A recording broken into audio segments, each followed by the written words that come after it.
Hello. Alright, this is the last one, the end of the Minecraft adventure. So in the last video I showed you my buddy's independent project and another guest, and now we're going to mine. I decided to go ahead and skip the train ride back, you already saw it once, but now we're going to take the rails down to my personal project. It's called the Oasis, and it's a desert fortress. That's the way I decided to go. So that other train ride was it was pretty long. This is longer. This is the longest set of rails we have so far, and it takes 3 minutes to go along this span of rail right here. We just passed a hub that we made, which connects to that villager area in the very beginning I talked about in the first video, and you can see more of those glass enclosed areas on either side. Up here on the right, there's going to be a real big one, and there is a mine there that we got a lot of these rails out of. We used it kind of as a halfway point, a way station where I could deliver materials to my friend while he dug most of this out. We did that with teamwork, and it still took like 3 sessions, 3 Saturdays to get this whole tunnel built, and that was just him digging, him putting up glass, and me bringing him stuff. I would go get rails, I would go get iron and make rails, pickaxes, food, all that good stuff. And that's how we got it done. But thank goodness, because it would have taken a lot longer. And there it is, big area, and there's the mine way station. And we're not even quite halfway there yet. This tunnel it just takes a while. We got a lot luckier with this tunnel. We didn't really have to zig and zag and go up and down all that much. There was not a whole lot of lava. Just a little, rise and fall towards the beginning. We came up a little bit actually because we wanted to get a better level to find iron as we went, so we could build more of these rails. And it pretty much just stayed at the same level, and it worked out real well. Now we're on the back half of the track, and you can see another big huge mine we went through and found treasure chests and found rails, and there's going to be one more mine we go through before we get where we're going. This is far to the southeast in our map. I think we're roughly 1,700 blocks south and 1,500 blocks east of the main castle. So it took a while to find this location, and there's a point to it.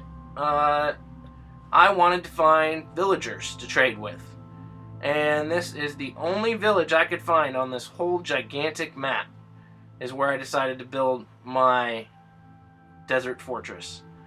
I looked everywhere. I spent whole sessions just kind of going to the edges of this large map, and I finally found a village down here. And you can stop and go up into my fortress from here, but if I can make this work right, a little tricky. Well, if I can make this work, we'll be able to go directly up into the village, which is just where I'd like to start. It's gonna work. I promise it's gonna work here in a minute. This is why my friend's not real fond of these stations, but there it goes. And here we go. We go up, up, up from the bedrock, and now we're at village level. I'll get out here, and this is the naturally occurring village, first of all. That was here when I found it, although we've added way more light to it. And I bred enough villagers, I added the rails too. And the walls. It was mainly just buildings. I added this building too, to spawn more villagers. There was like 5 or 6 villagers when we first got here. And then we made a mistake. We tried to light the whole place with those netherrack braziers, and they jumped into them and died.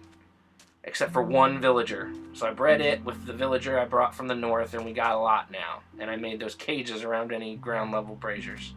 This is the edge of the original village, right about here-ish.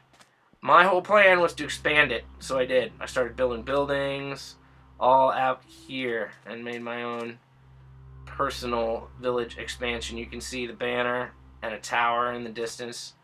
I tried to make the top of the tower look kind of like one of those like onion domes you see kind of in Arabian fortresses in those movies in the desert. It's not real domey, but it is kind of a blocky game, so there's a villager in there. It's night, they're hiding right now. I still think it looks cool. I made it out of orange hardened clay up there, and I made a pyramid for a main area of the fortress with a little pyramid front with a fountain, just for decoration's sake. I was hoping that after I made all these houses, I could breed the villagers a ton and they'd be all over the place. But it didn't work, so it's empty. Put a lot of crops down here. You know, still need to eat. Still need to make potions. I built more buildings for villagers all over the place. Again, I just ship them out here to different buildings and try and breed them, and they'd run back to the village. So here's the main pyramid fortress. And this is why I call it the Oasis, because in the middle of the desert, I put thrones in here, and sandstone, and an oasis. And I have this little lattice work lighting system for the pyramid.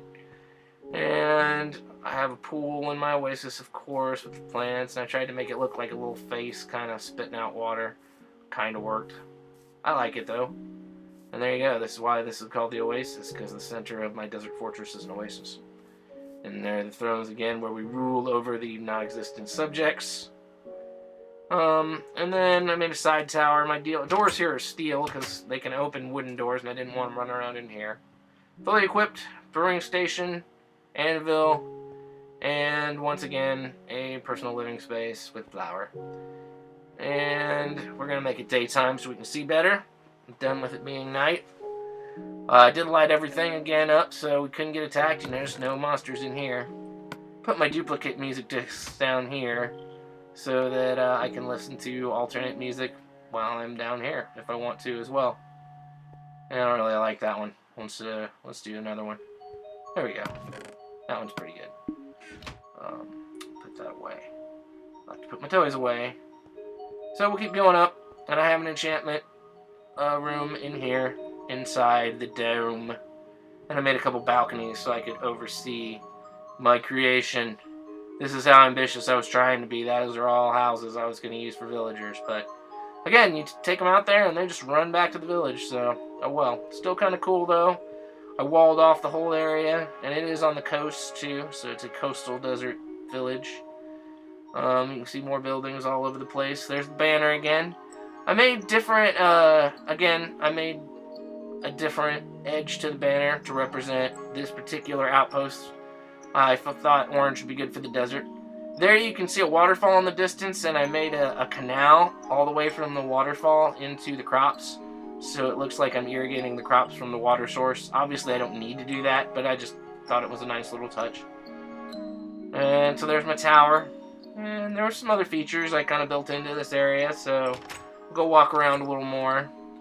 Again, the main pyramid building. When I first got here, before I built all the village expansion up, I made this little storage area down here. This was my initial outpost down here, and I went down and set up this time. It's an ender chest. I can transport stuff in the forest. Keep good enchanted items here. Fortune pickaxe, diamond axes, a looting sword, a silk touch pickaxe. I leave those in here so I can access my useful magical items from any outpost. And so there's my storage, and down in there is a good cave system where I got a lot of iron and all the sandstone. I pretty much mined underneath this whole desert, just a couple levels down, to get all the sandstone I use for all of these buildings. And off that way there's a dock, and just for sailing north from here. I used to sail across the ocean to get here at first, till we built our tunnel down there. But lamps in the middle to keep it all well lit.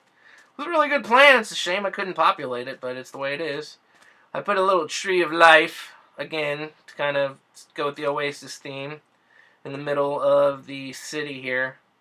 I used 4 jungle trees and some bone meal. And I do like the artsy stuff a little bit, so down here on this edge, I put a love statue. It's a replica of the sculpture which is outside the Indianapolis Museum of Art. It's been replicated around the world, many places, and I thought I'd replicate it as well. and it worked out pretty well. It looks a lot like it, so that was neat. And then over here also, we're down by the coast. I had to fill some space, so I put a boardwalk, a lit boardwalk. I thought it'd be, a nice gesture to have a boardwalk for my subjects to walk along, whether they'd actually do it or not. And it was better than filling the space with yet more houses. So there's my boardwalk. And you can see back up to the main fortress and the tower up there. And finally, I wanted a nether portal too. We put portals all over just so we can have different entrance points to the nether. Just for interesting. And I didn't want to do a bridge this time. Just for a different aesthetic, I made docks and a little boat, a little ferry crossing to the portal outpost.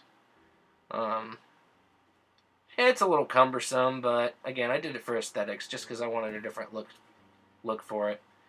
And gotta put the toys away, put it in the dispenser, so that when we go back, it'll be there for us. And here it is. Now we're on Portal Island, and there's my portal. And once again, gotta have a tower for the outpost, so we built up a little tower around it. Kind of like a lighthouse. I put a lot of netherrack flames on the top because I wanted that effect. I wanted the kind of lighthouse effect to it. As if there were ships gonna come in off the sea. And glass watch deck, and that's pretty much it. So there you go. That is what we built, and I hope you enjoyed looking everything over.